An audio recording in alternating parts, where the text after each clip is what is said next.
Caríssimos e caríssimas, a gente inicia hoje o encontro com Fábio Júnior, Vida. Pelas ruas da cidade, pessoas andam num vai e vem. Não vem cair a tarde, como os seus passos, como reféns de uma vida sem saída, vida sem vida, mal ou bem. Pelos bancos desses parques, ninguém se toca sem perceber. E onde o sol se esconde. Caríssimos e caríssimas, eu sou Daniel Nonato. Obrigado a você pela presença, pela paciência, pela sua audiência. Lembrando a todos e a todas que o evangelho de hoje, Mateus capítulo 19, versículos 16 ao 22. Ainda a gente vai continuar lendo o capítulo 19, encerrar hoje de São Mateus. Hoje nós vamos entrar no tema do camelo, da agulha e da herança para a vida eterna. Lembrando que nós estamos celebrando a liturgia da 20ª semana, nessa terça-feira. 20ª semana do tempo comum.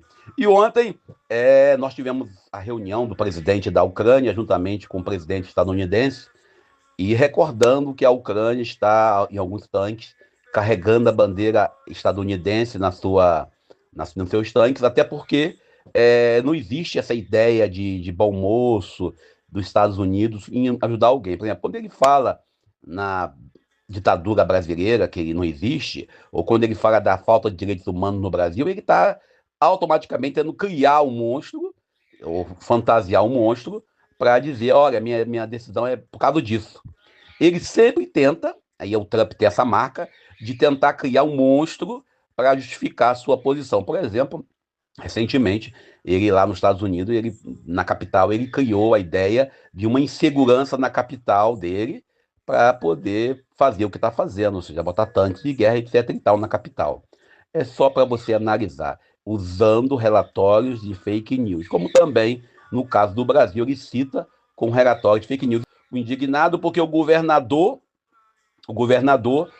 nos traz, né, os governadores nos trazem, aqui no Brasil, nos traz assim, uma crítica ao governo Lula, quando, na verdade, nós devemos estar unidos contra a invasão estadunidense através da economia. Mas deixa quieto, vamos nós para o evangelho do dia.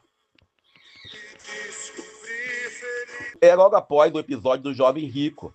E aí a gente vê claramente aqui, ontem nós lemos o jovem rico, né, Mateus capítulo 19, versículo 16 ao 22, o jovem perguntou a Jesus o que eu devo fazer para ter a vida eterna.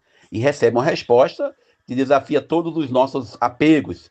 Se queres ser perfeito, vá, vende tudo o que tens e dás aos pobres e segue-me.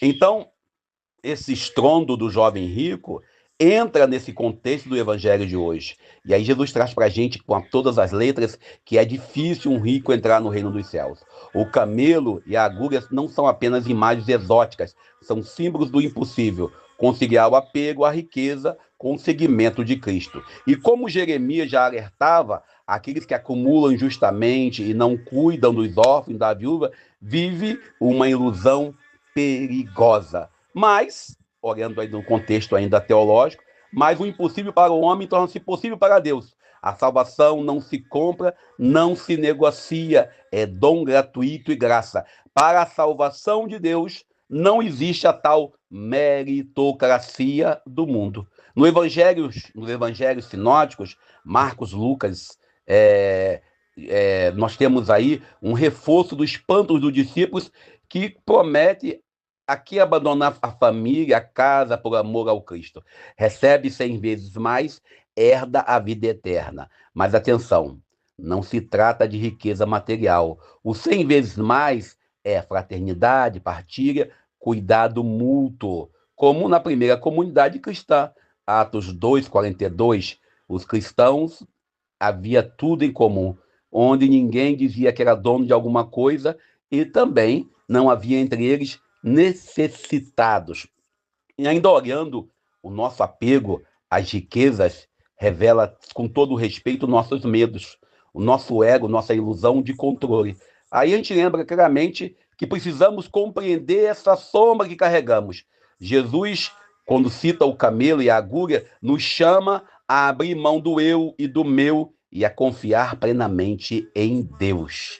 E o interessante ainda é que você, quando fala da agulha aqui no contexto, eu, quando criança, você também deve pensar nisso, certamente pensou, se não pensa, pensou, pensava-se numa agulha de costurar. E aí depois eu descobri que tem agulha depois tem agulha de fazer rede de pesca, depois eu descobri que tem agulha maiores, e existia na cidade uma passagem pequena, estreita, que era uma agulha, chamada de agulha, uma pequena passagem, que quando tinha as invasões bárbaras, ou as invasões do inimigo, o cidadão estava no campo, que era externo, entrava pela agulha, pelo um buraco pequeno, mas um camelo dificilmente passava. Se o camelo fosse um certo grande, tivesse alguma coisa nas costas, vamos dizer assim, algum valor, né, alguma carga, ele era obrigado a tirar a carga e passar empurrado pela agulha. E ainda olhamos que a realidade que nós vivemos, que a concentração de riqueza gera a exclusão, a marginalização e o sofrimento. O profeta Amós, o profeta Isaías e também São Tiago denuncia isso. A injustiça econômica clama aos céus e Jesus retoma essa denúncia. O apego à riqueza é idolatria e gera opressão. E ainda olhando na tradição da patrística, encontramos clarezas e éticas. Aristóteles, né, na filosofia, fala do equilíbrio. Santo Agostinho ensina que a medida do amor é amar sem medida. São João Crisóstomo afirma: quem não partilha está roubando, está privando o pobre da vida. A riqueza sem solidariedade é, portanto, uma violência. E a gente ainda olha para a igreja, no magistério da igreja, que em Gaudium et Spes, que denuncia a desigualdade, e também Evangelho Gáudio, do Papa Francisco, critica a economia que mata. E a Fratelli Tutti afirma que direitos individuais não podem sobrepor-se ao bem comum.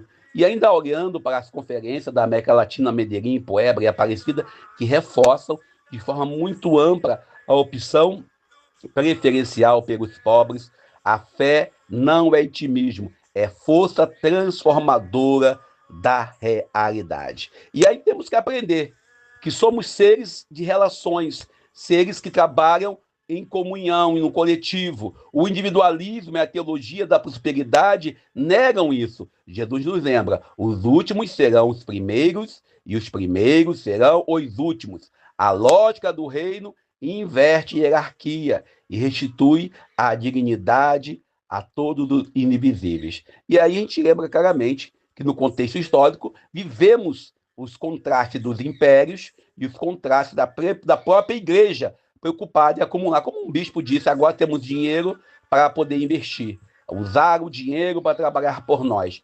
Mas os santos e os profetas encarnaram o evangelho dos pobres, seja São Francisco de Assis, e ainda citando um grande santo que não é canonizado, Helder Câmara, e por que não também São Oscar Romero. Como disse Dom Helder: quando dou comida aos pobres, me chamam de santo.